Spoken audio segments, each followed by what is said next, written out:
Inspiration, clarity, confidence, and wholehearted business strategy. Welcome to Your Next Chapter, the podcast especially for women in their 40s and beyond who know that business and personal development go hand in hand. Tune in each week for marketing, mindset, and personal growth strategies, along with inspiring stories from women around the world who are creating new businesses and lives that are personally fulfilling and financially rewarding. If you're looking to create a business and life you love, you're in great company. Let's find out what will unfold in your next chapter. I'm your host, Angela Rasmus, and I'm so delighted that you're here. Hi there, this is Angela, and I'm just popping in to let you know that this week's podcast episode is brought to you by the Aligned program. Now, this is my group business mentoring program that I run just twice a year, and the next program starts on June the 1st. It's a 6-week journey into confidence, clarity, and wholehearted client attraction, and it's perfect for you if you are standing on the edge of creating or growing your next chapter business. What I know for sure is that we need to anchor ourselves in such a great feeling of value and worthiness that what it is that you have to share with the world is absolutely needed.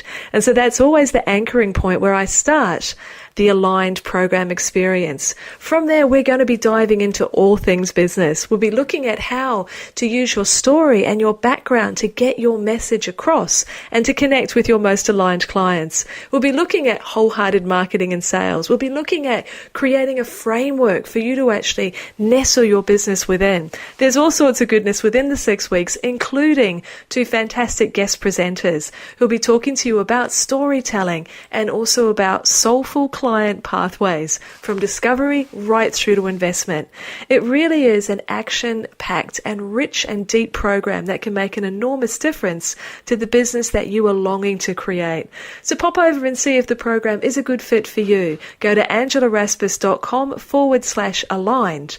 I'd love to be your guide if it feels resonant for where you are at the moment in your next chapter. Hello and welcome to episode 21 of the Your Next Chapter podcast. This is Angela Rasmus. Now, our conversation today is with a fabulous woman in America by the name of Tammy Roth. Now, Tammy's a licensed therapist from Nashville, Tennessee, and she utilizes Kundalini yoga, neurofeedback, horses, dreams, and energy healing in both her professional and her personal work. Now, Tammy's also an author. Her memoirs, High Bottom, Letting Go of Vodka and Chardonnay, and New Bottom, Turning the Other Cheek, are the story of her own demise down into alcoholism and the path of recovery that she continues to use to make her life vibrant and hope-filled. Now, Tammy and I first connected last year in 2015 when I was recording the Success Summit. I came across Tammy's first book, and when I read it, I was just vibrating with connectedness. Now, Tammy and I share a very similar path. We're both women who have and openly talk about our own paths out of addiction, out of alcoholism, and into recovery, which is why so many lights were going off when I was reading Tammy's book. But our conversation is not just for people who are battling with the more classic pieces of addiction. You don't have to be addicted to any serious substance of that type to get a lot out of this conversation. Because the truth is that a lot of us numb ourselves in many different ways.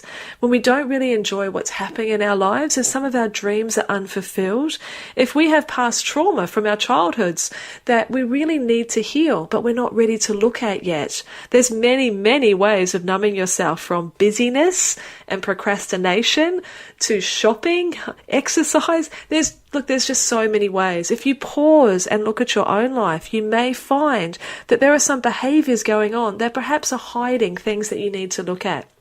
Now, Tammy is just so, straight up and down with the conversation that we have. She talked about how she used to feel, numb, and go dumb. And that was when the alcohol used to kick in, when she didn't like what was going on, and so used it as a barrier. And I can really relate to that. The alternative is feel, deal, and heal. And that is true of any aspect of our lives, because we're all facing challenges. there's always things that happen in a life that we don't necessarily want to deal with, but we need to. We need to pause and really lean into those experiences so that we can face them and then blossom into a whole new potential. Now, Tammy and I very much talked about how the experiences that you've had in your past can help you create a fantastic next chapter. And indeed, those experiences are often the ones that you utilize to help another person. Now, Tammy, not surprisingly, works a lot in holistic addiction treatment. She is the CEO of, the clinical director of Journey Pure, which is a holistic addiction treatment center in the States. And so her own experiences enrich her dealings with other people, helping them move through their own issues. And I think of myself with how I used to have a business that was strangling me, but I was too scared to let it go and to move into my next chapter. It took me a while to do that, and now what I specialize in is helping other women do exactly the same, but with an absolute core of message of your need to claim your self-worth as a part of that. And that comes very much from me working through addiction as well. So what we're basically saying here is that the things that have happened in the past in your life, if you can look at them and pull the strengths out from them and deal with them, then your next chapter can be so enriched, so fulfilling, and you can make such a contribution to others as well. So I really hope that you enjoy this episode. And one more wee thing. With Tammy's new direction, she started to open herself up to other possibilities, and she started to really look at the roles that dreams can play in finding direction in our life. And she's provided us with a fantastic resource, which is Dreamwork, a quick guide to better understanding your dreams, which I really encourage you to download and have a look at. If you go to angelarasmus.com/21, that's the number 21 and the word download, then you can get your hands on this great resource and perhaps open up to a whole new way of looking at your dreams. But let's move forward, shall we? This is a wholehearted conversation that I am so sure you'll get a lot out of. I hope you do enjoy it.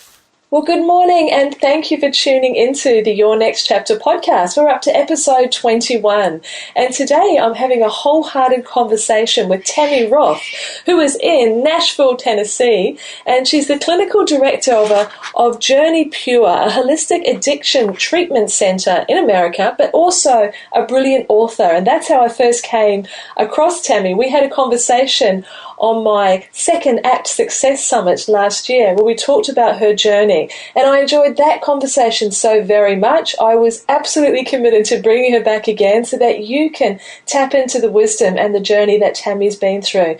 Tammy, thank you so much for finding the time in your schedule to talk to us today. You're welcome. Thanks for inviting me. I was so excited when I saw that you had the next book out. You know, the first one that we connected through, High Bottom, Letting Go of Vodka and Chardonnay, I just had to get in touch with you when I read that because there were so many pieces within that story, with both of us being in recovery from addiction, that really resonated with me. But there was also so much in there that is applicable to women going through change and dealing with their own challenges and our own ways of numbing ourselves. And so when the second book came out, it was absolutely essential for us to jump online again. But could you just get us started, Tammy, by, I've given a little bit of a connection there, but giving us some of the background on what is this next chapter in life and business for you, and how did you get to here? Well, the second book has really opened up a whole new chapter in my both professional life and my personal journey. I think being in recovery from addiction, it was, I think, at about 5 years, and things were, cruising along really well, and I was enjoying being substance free. But at that 5-year mark, I really started doing a lot deeper work and just really finding out some of the lifelong patterns that had actually led up to the addiction, which now I view as just a symptom of what the underlying issues were. And by doing the work of going into the real lifelong underlying symptoms, it feels like it's just kind of cleared a pathway for me to come more fully into what I view as my life purpose, to really share my own journey, whether it's through writing or as clinical director in this treatment center. I'm working with women, day in and day out in a very holistic manner. And I'm really, I'm working with them in the same way that I've worked my own recovery. So it just feels very congruent in my life right now. Just a really good place. So definitely a new chapter, because it's not always flowed that way at all. No, that's true about when we're stepping into next chapters. They're rarely just a nice, clean transition. There's often things that we have to dig down on and deal with. And, in New Bottom, Turning the Other Cheek, which is the book, there's a quote that I've highlighted here, bright yellow, so it obviously really got into me when I was reading it. And you talked here, which follows up to really what you were saying there, that how you found that the addiction was really a symptom of other issues that were underneath. And you and I have spoken in the past about the concept of addiction really being numbing behaviours, in want of a better description, that for you and I it was alcohol, but for other people it can be all manner of things. But the same underlying stories and beliefs we have to look at that have actually quite often led us to that place. And on page 62, I'm just going to read this out. So much of my healing is about examining my underlying stories and beliefs. A bumper sticker summed it up for me. Don't believe everything your mind tells you. And that's become one of my mantras. When I have a thought that leaves me feeling empty and constricted, I connect with my breath and then question whether I should believe what my mind just told me. I've found that my body is a much more reliable source than my mind, and I can tune in to how my body feels about something, and it will give me an accurate assessment almost every time. I loved that. I remember you referring to the body barometer when we last spoke. So was that when you first realized that there were deeper things you needed to look at, that your body was telling you something wasn't right and you needed to examine more? I'm not sure what the actual aha moment was, but just came more, I think it was more of a gradual occurrence when I'm sure I just probably read the bumper sticker and started, just really questioning it. I mean, it sounds so simple, but it was pretty profound, and it's just more of a practice now where, it's like, if the thinking is not feeling, if it doesn't feel to my higher good, I'm going to definitely stop and just notice what I feel in my body. And it's probably as much about slowing down and questioning the thoughts, but then really tuning into what I feel in my core. Just comparing the two is, I think, the powerful part of the process. So it's really what you're talking about here is high self-awareness, not dismissing the thoughts and the feelings that are coming up to the surface, but having that ability to see them coming or feel them coming and then pausing and investigating them. Is that what you think? Exactly. Yeah, and the self-awareness is something that just has to be built in. Yeah, I thought I was a very self-aware person until I started. It's just layers and layers of healing for me. And so just being able to recognize, oh, wait, this, it went from everything being an automatic thought or belief to actually having a little bit of space in between the thought and then recognizing, oh, wait, I just had something, I had a thought and now I feel pretty shitty. So let's go back and look at that. So it's a pause, and that I think that's where the self-awareness is having the awareness to know to pause. Yeah, absolutely. That's an expression that I've used a lot, the power of the pause, because we can rush. We can just rush through so many things and almost override the feelings that we're having. But if we pause and have a look at them there's going to be so many expressions and cliches in this conversation that we'll have in common. But one of the ones that I know I've certainly learned is the concept of feel, deal, heal. That if we don't allow ourselves to feel and then to deal with what's coming up, then it's impossible to heal those past wounds, to move forward. And that was certainly a case myself when I was, it's almost 10 years of sobriety that I'm fortunate enough to claim now. But back in the old days, if an uncomfortable feeling, if a fear, if a concern, if a worry came up, I didn't deal with it. I certainly didn't feel it because I numbed it. And do you see that? Do you see that as? I mean, I don't want to call it an epidemic or anything, dramatic like that. But that's the most common thing I would assume that you see with the women that you're taking care of these days at the centre, is our not actually allowing ourselves to feel and then move underneath that feeling. Absolutely. And I think I might go as far as to say it's an epidemic, because I think we're just in such a fast-paced world, and that people don't want to feel. When you say, I've not heard that feel, deal, heal. That just really sums it up. And as you were saying it, I was thinking, my old pattern was feel, numb, and dumb, just numb it out and dumb myself down. So. Oh, we've got good contrast there. We've got the feel, numb, and dumb, and we've got the feel, deal, and heal. So we're gonna move towards the latter for sure. So what other things do you see women doing or not doing that doesn't allow them to really look at the feelings and look at the things that are underneath? What goes on? What do we do? I think that perfectionism is just absolutely one of the most detrimental things. And that's the one thing I probably talk to women about the most. And not just the women who are in the treatment center, but staff that I work with, just everybody in general. I think our bar is just so high on everything. And that's what I'm constantly working on, is just lowering the bar. Who set this bar so high that everything has to be so, it's really, nothing's ever good enough. And, I think that plays in, the media tells us that we're getting it from all angles. And I just find when I slow down and just really start accepting it's good enough, that I'm getting so much relief from that. That perfectionism is definitely, the plague of perfectionism is definitely out there. I think that comes down to that baseline misbelief of not being enough. And where does that come? Where does that come from?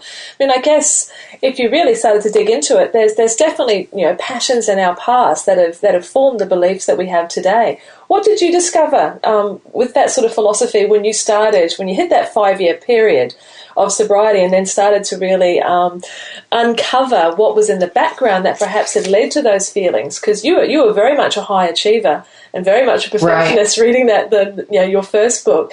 So what did you discover? How did you connect what was happening in the past to the woman that you'd become? Well, I had always viewed my childhood as very normal and rationalized everything, because nothing, hugely traumatic or dramatic had happened, but just discovering all the things that didn't happen and how impactful that can be.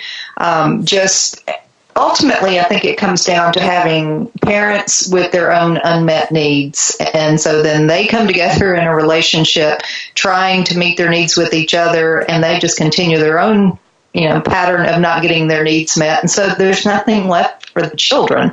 And it's always been incredibly uncomfortable for me to blame anything on my childhood or my parents, because I'm a, stoic, get things done kind of gal.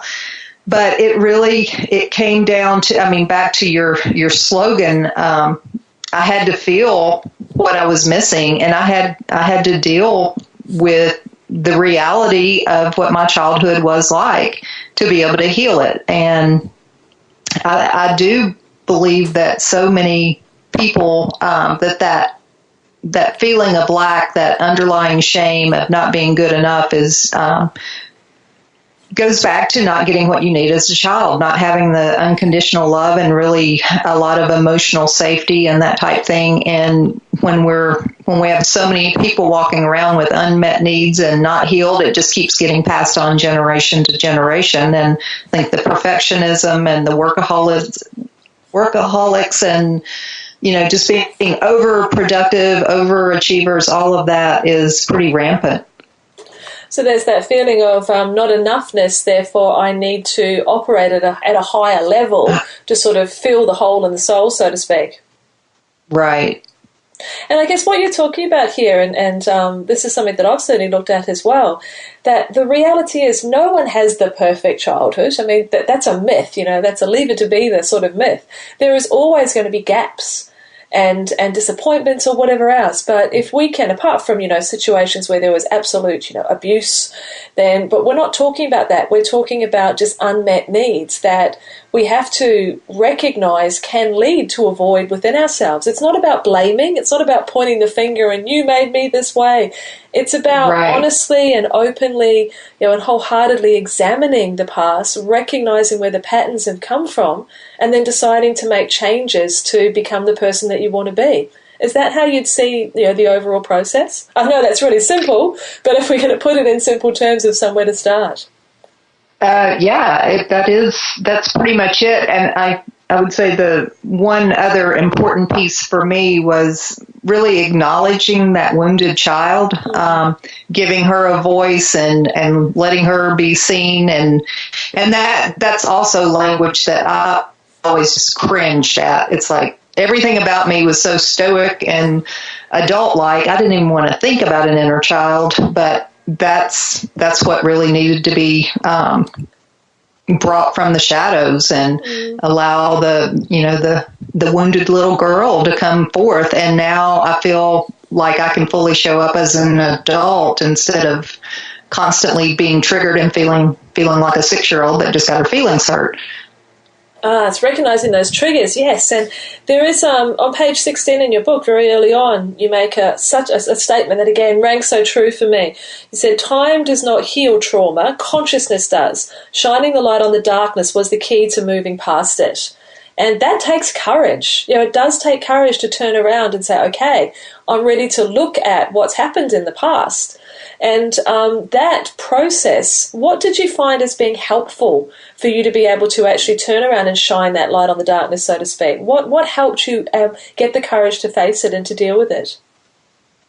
I think it was more about having other people along the way to help validate, whether that be therapists or friends who could be really supportive. But I personally really needed someone to say, no, that was not healthy, and no, you didn't get what you needed, because it just felt like such victim.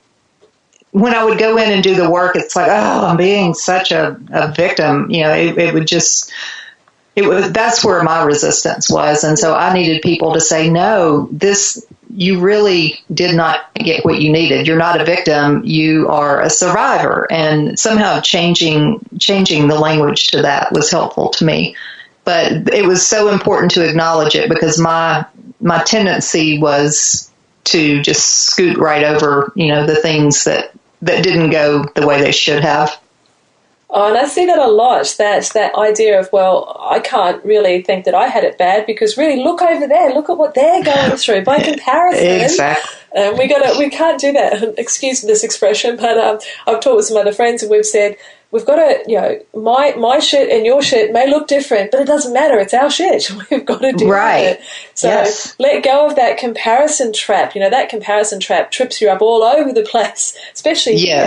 But you were talking there, I guess, some of the piece there that was very important was that choice of language, that empowering language. I'm not a victim, because I'd be the same as that. I'd be really resisting that feeling. But that idea that, you're a survivor, you got through stuff and now you've decided to thrive. So it really is a conscious choice to look and to then move forward. Yeah? Yeah, and I am one of those people who believes that everything happens for a reason. I know there's a lot of people don't agree with that way of thinking, but that also helped me to be like, okay, I had a pretty wounded past and I'm thriving now. Let's take that and really use it. And truth be told, I really do feel like I can be much more empathetic and really relate to people because I have been through many of the same, patterns as the people I work with. So I really do have gratitude for it now. But getting there was definitely a push-pull because I would, rationalize exactly what you were just saying. It's like, no, well, it wasn't that bad. Yeah, Yeah, that tendency to rationalise. But that point you've just made there is such a vital one, and this is so important for anyone who's moving into their next chapter, is recognising that everything does happen for a reason. You don't have to have a woo-woo approach to that. It's an absolute fact. And using, or rather building, the foundations for your next chapter, they so often are built on what's happened in the past. Even J.K. Rowling, the author of Harry Potter, talks about, the wreckage of her past is what she built her fabulous future on. So it's looking what we've learned, the lessons that we've learned, the things that we've moved through, that we are then, once we get through them, we are then in a much more empowered position to utilise those experiences to help another person. And in our cases, that could certainly be, that we've moved through addiction. I love, at the very end of your book, how you're saying, I'm immensely grateful for being an alcoholic, or I never may have ventured down this life-changing path. And I remember when I was first in recovery meetings and a couple of people who were, as we refer to them, older sober members, saying that they were grateful for having, the disease of addiction. I was like, are you mad? This is not fun. You've lost the plot. But now, with the benefit of hindsight, I can see how true it is that, the empathy that we have from the some of the hardships that we've faced certainly puts us in a powerful position to be of service to others. Yes. Yes. And there's no going back for me, because it's a matter of life and death. So yeah. It's a real clear-cut path that I'm committed to. No, absolutely. I'm on that path with you, darling. But I guess another perspective here is because whoever's listening to this conversation now, they may not have faced, the trauma of addiction and needing to move through that. And it's not just the traumatic experiences that build next chapters. It can be simply that you found, an easier way of achieving something. It could be that you have had experience in business and now you can help another person build a business. It could be that you had ill health and you found, a way of wellness and how to eat better and move more, etc. And it's working for you, so you want to share it with another person. It's really about that you've seen the potholes in the road, and now you can help navigate other people around and through those potholes. So it's not always just an addiction piece. Right. But I loved one of the things I wanted to ask you about overall, because you've expressed it in the book, is that you got to where you needed to look at the head falling out of the arse concept. Can you explain what that meant for you? Yeah. So I had been told in the recovery world that I was pretty arrogant, thinking I had this whole thing down prior to 5 years, and I had a few people kind of laugh at that and say, "Oh, just wait till you hit the 5-year mark, your head will fall out of your ass." And I was like, I don't even know what that really means. And then it really was at 5 years, like this whole new level of clarity. I don't know if it takes 5 years to clear the brain cells or what, but it was just an immense amount of clarity of, oh, I've got more work to do. That's when I really started seeing that the need to numb was just a symptom of the underlying pain. So the head falling out of the ass was just awareness and insight that only time could give me. I love that description. And I guess for the women, again, who are listening to us, that one of the things that I've found, and perhaps you've heard and seen this as well, again, moving away from the addiction area for a moment, but it seems to be that sometimes around our mid-40s, we have almost like this awakening. Now, I don't want to be specific with the timing because it can move, but it seems to be around there that we tend to develop a sort of spiritual curiosity when we do start to examine these sort of things, but what's happened in the past, where am I going in the future? I think maybe it's that midlife point that we reach where we start looking and feeling and wanting something more. Have you seen that in colleagues and friends as well? Oh, absolutely. And I really think that was the first phase of my head falling out of my ass, and it was mid-40s. It was just like the way I've always viewed the world and life all of a sudden is not working for me anymore. And I just started questioning everything. And that's actually what led to finally recognizing, and alcohol is a problem for me, because, I was one of those alcoholics that nobody was telling me I had a problem. So it's been probably at least a decade of head falling out of ass moments all along the way. I love that. One of the things that you've said is that when you moved into recovery, it required you to have a strong daily spiritual practice. And at first you did that because you should, that's what was taught to us. But then you now have this and have expanded your spiritual practice because it really helps you to thrive. So could you talk to us about what sort of discoveries you've made there? I know some of the reading that I've done of where you've been exploring is the Kundalini yoga and the dream work in particular, which was fascinating. But there's probably other pieces in your recipe as well, which by listening, other people may find some points of inspiration to explore. So could you delve a little deeply into what your type of spiritual practice is and what that looks like for you? I think mine really, it's very holistic, to use an overused word, but I mean, everything from the choices I make about how I eat, the people I'm around, the environment in which I live, all of those things. I'm just very intentional about what I surround myself with, because I believe in the power of energy and how energy affects me. I feel very sensitive, and so I know I'm affected by these kind of things. But then I do have daily practices that just keep my nervous system regulated. I mean, part of it is a spiritual practice, but another part is just pure practicality that I'm much easier to live with, and I'm more effective.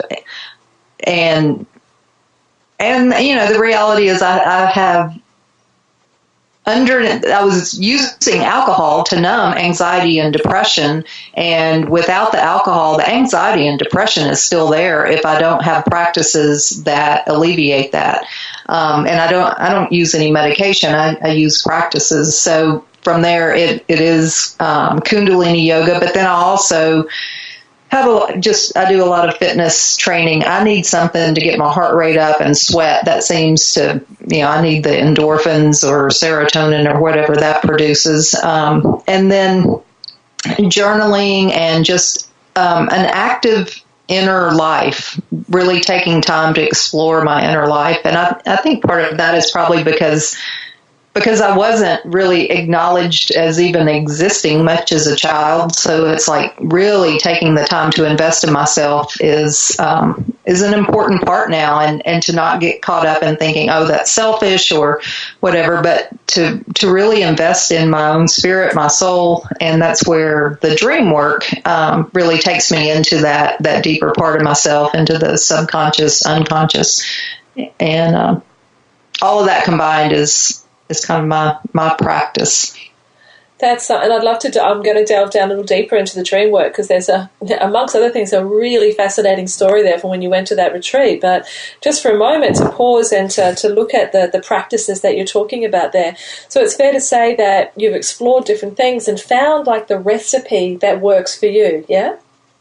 Yeah, for me. And I think it's definitely an individualized thing of what's going to work for one person. And everything I do, I enjoy. So I've definitely found that, I should do this, or making myself do that is just a recipe for failure and letting myself down and then beating myself up. And I don't have time for that anymore. Yeah, that's the perfect expression. Yeah, that idea of we don't have time for that now. So I love using that as a yardstick. What do I enjoy? Not what you probably heard the expression, no shoulding all over yourself. We're not allowed to do right. that.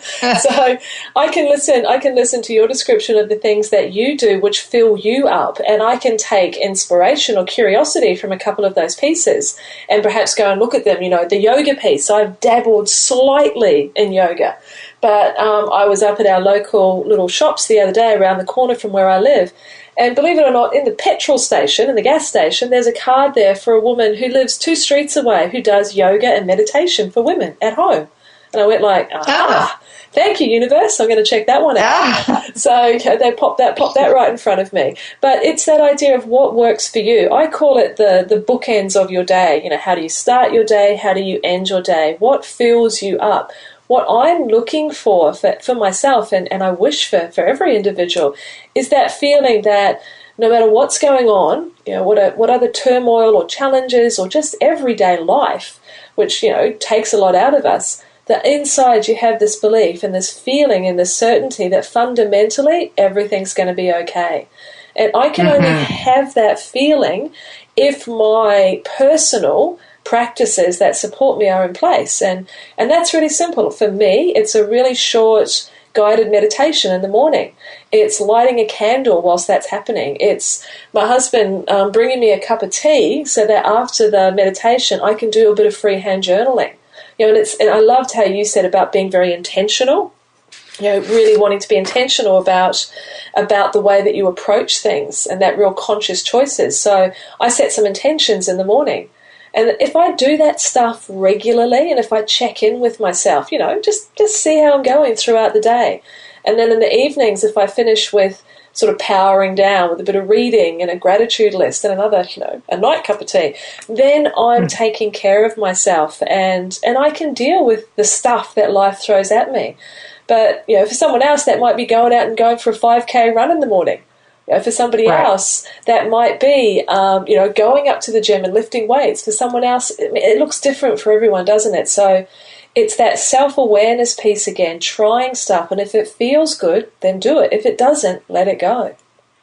Yes.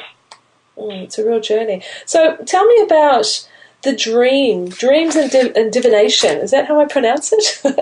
that started to open up for you, because that spiritual curiosity, that giving yourself permission to start exploring, that, you know, that I think the line that I read, my intention is to live a vibrant life with curiosity. That's what you start chapter 12 with. I loved that. So this is obviously one of those areas that you got curious about and started to have a look at. Yeah, I've always been a really active dreamer. I mean, since childhood, and I've always found them fascinating, but I would just wake up and be like, well, that was fascinating, and that's all I did with it. And then I was at a retreat where the leader just talked about it being a very strong spiritual path, and that dream work is something that, you know, for eons, other communities have always used dreams, and tribes have always used dreams. It's always been a part of indigenous cultures, but in our modern, fast-paced world, we've just kind of thrown the dreams, you know, away and don't take them that seriously.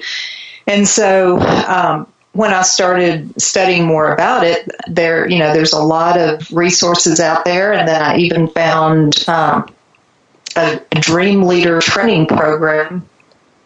And it was like I just kind of tapped into this whole underworld of dream workers, and I've been active in a lot of different dream circles. I'm in one dream circle that we've been meeting for probably close to 3 years. So I not only do, you know, track my own dreams and try to make sense of them and follow guidance from them, but I'm also a member of a dream circle where we come together once a month and share dreams. And what's happened over this period of time is that our dreams are starting to interconnect with each other, and there's 7 of us in the group, and it literally, every time we meet, one dream will lead to the next, and it's almost like there's a 7-part story that unfolds, and it's just really fascinating and fun, and it just gives me hope that there's so much more to life than just what we see in day-to-day, general terms. It's the mystery, and it's the mystery is what really sparks me and keeps me excited about getting up on for the next journey.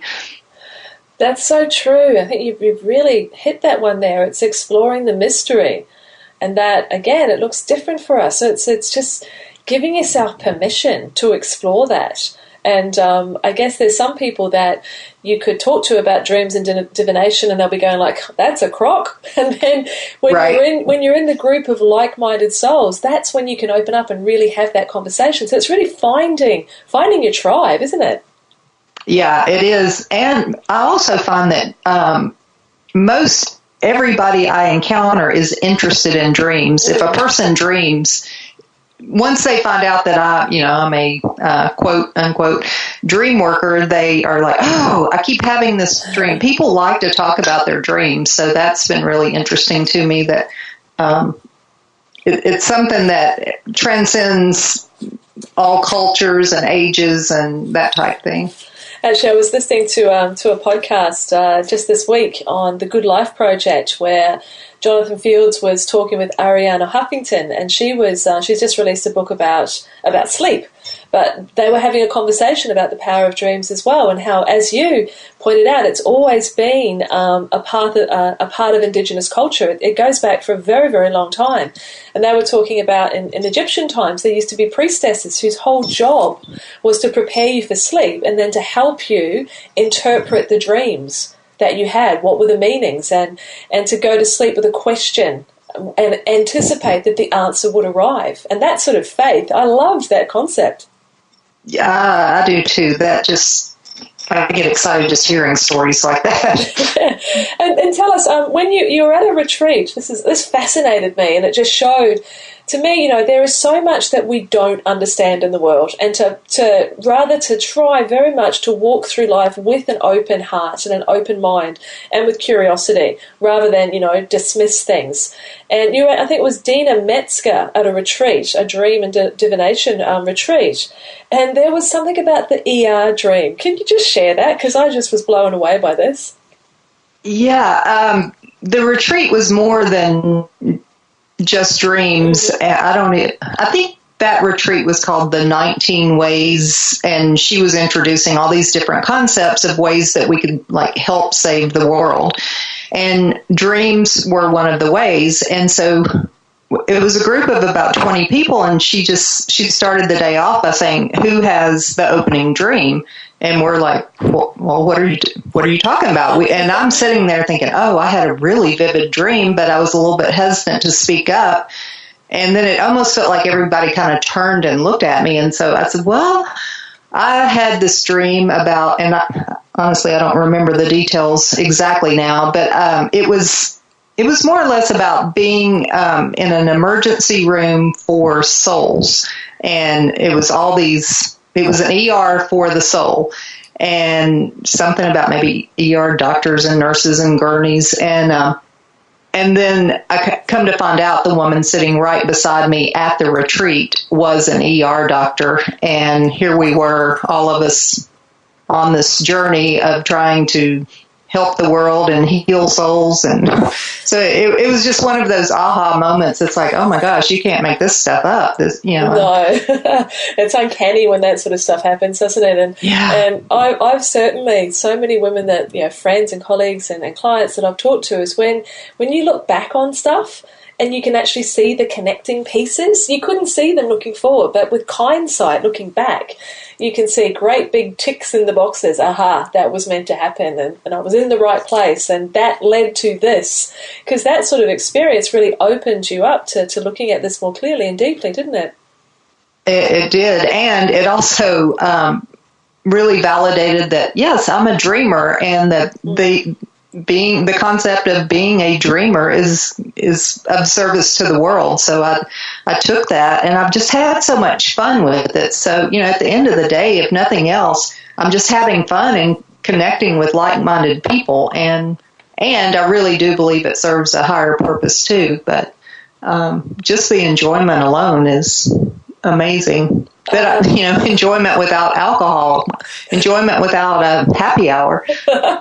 Absolutely. Let's celebrate that fact. Like you, in both of your books, you talked about how when you were coming up to letting go of numbing, in your case alcohol, same as me, that the thought of how can we live life without it? It's like it's woven into the tapestry and the fabric of life. It's given me courage. It's given me relief. It's helped me celebrate. It's done all these things. It's not serving me any longer, but how am I going to let let it go. But it just shows to us time and time again that it is possible to let go of the things that aren't serving us once we're aware of what they are and the price that they're asking us to pay by being in our lives. Yeah, and letting go just opens up so much space and opportunity for new things to come in. And that's been the really fun part for me, is just seeing how vibrant my life can be. When you've made space for the things that you love and the things that you enjoy, and it's that approaching life with curiosity. So maybe that is the thing that happens. I gave it the label before of spiritual curiosity that sort of comes up in our mid-40s, but maybe it is just that whole theme of starting to evaluate, to take account, so to speak, of what's working, what isn't, what's bringing me joy, what isn't, what's calling me, what do I want to leave behind. It's a real bit of a reckoning that we reach, isn't it? Yeah, and for me, it's kind of a sense of urgency. It's like, there's only so many years left in this lifetime. What am I going to do with it? And just really wanting to make the most of it.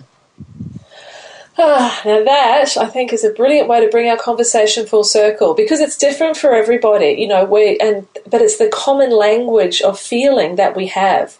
It's that pulling inside of us to want to almost, it's got a tinge of legacy about it. What am I going to do? What does my life stand for? Doesn't mean you have to go out there and save the world, but you can certainly have a significant impact on your world and on that wee space around you.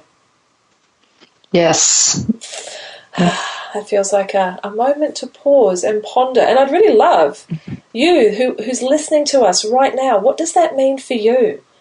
When you've come to this reckoning where the boxes may appear to be ticked. You may have the family, the house, the job, the kids, the car, whatever it is for your particular life. But if there's that feeling that there's something that's taking you in the undertow and you want to bob back up to the surface and start afresh, now's the time to do it.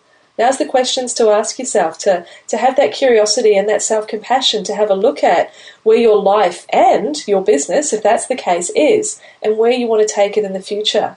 Because, doors can open, as Tammy is saying. When you let go of the things that don't serve you, that opens up the space to invite the things in that are going to give you that joy and that delight, whether it be dreams or whether it be, a different type of adventure. But everything's possible when you open yourself up to it. Oh, I'm getting all philosophical, Tammy. You always have this effect on me. What is it?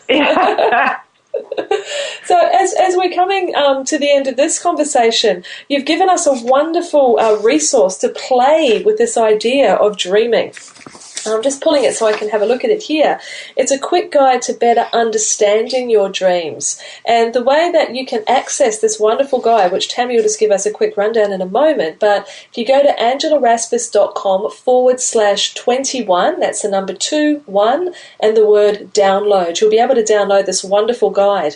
And Tammy, can you just tell us a little bit about it and how we can bring this into our life and use this dream work guide? Yeah, so dreams are really there to get our attention. It's our subconscious asking for attention, and it's just a way that another part of ourselves it's like getting a letter written in code or with symbols, and so you can look at it as really a fun way to do some inner work, or you can really make it as kind of, I'm not sure what word, like an archaeological dig of, what's in there that is wanting my attention. But anyway, if a person doesn't remember their dreams, that's okay too, because you can start setting the intention that tonight I am going to remember my dreams, and, put a pad of paper and a pen beside the bed and go to bed asking for the dreams to come to you. And then the key is, if you wake up in the middle of the night, to jot down just a word or two of a dream that comes to trigger your imagination and memory the next morning. And then as soon as you wake up, to write it out as if it's happening, first person, present tense, and to then go back and just circle all the symbols the nouns and to look at the dream not in a literal way, but just think of it as, okay, this is something that's been sent to me in the language of symbols. And the language of symbols is in our right brain, which is the creative, intuitive side of our brain. So another reason that doing this dream work can really give a lot of insight on, especially if somebody's at like a decision point in their life about career, relationships, or whatnot, the dreams can really give some new insight on it because it's tapping into the right side of the brain. Where the creativity and our subconscious can quite often have answers for us that we can't access with linear, rational thought, so to speak. Exactly. So it's just a really great tool. And then, just circling, underlying those symbols and kind of doing a brainstorming about, what each one, all the different meanings for each one, and just mainly trying to look at the story, the paragraph or two in a non-literal way, and just trying to look at it more creatively. And usually the way if you've really gotten the message of the dream is you'll kind of feel that aha moment, like, oh, that's what it's saying. You'll feel it in your body. And when you really get a dream, it's like it releases energy in the body. It can lead to like a spontaneous healing in the moment when you really get the message of the dream. I love that, a spontaneous feeling in the moment when that message comes through. I've definitely had that feeling at different times, and it feels like you've been released. It's like, the cork like bobs back up to the surface. It's been held down, and then voila, there it is. Well, I'm definitely, I've got it right in front of me. So everyone else, you just need to download it, and then let's get curious about this. Let's have a look at our dreams, because we just never know what might come up for us. Wow, that's awesome. Absolutely. Well, Tammy, thank you so much. As always, this is a conversation that, wide-ranging, that we could have continued for hours, but we're hitting the mark on this particular one. But for everyone who's listening, to come and find you, I'm going to post the links and the images of your books in the show notes on my website page so people can find you. But is there also a website where we can come and connect with you, or any social media connections as well? How would you like us to find you online? The website is tammyroth.com, and then I'm on Facebook as the same, Tammy Roth. Excellent. And is there any last thoughts that you'd like to leave us with as we are making that decision to let go, to unnumb, to embrace curiosity and moving forward?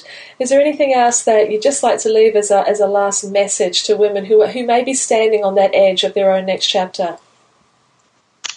I guess maybe it sounds a little cliche too, but just the real importance of just being present in every aspect of your life, because that's one of the things that I've noticed is just the more I slow down and really am present for what's going on, it's just so much more meaningful. So That's some of the best advice that we could ever take away. So thank you so much for spending your time, and enjoy the rest of it. And everyone who's been listening to this particular episode, thank you for spending your time with Tammy and I today. There's a lot of feeling that was in this episode, and a lot of truths. If you are feeling that pull yourself, that you need to look at your past and come to terms with it, and to not, we're not talking about the pointing the finger of blame. We're just looking for reasons, perhaps, that bring up and are responsible for some of the misbeliefs that could be holding you back now.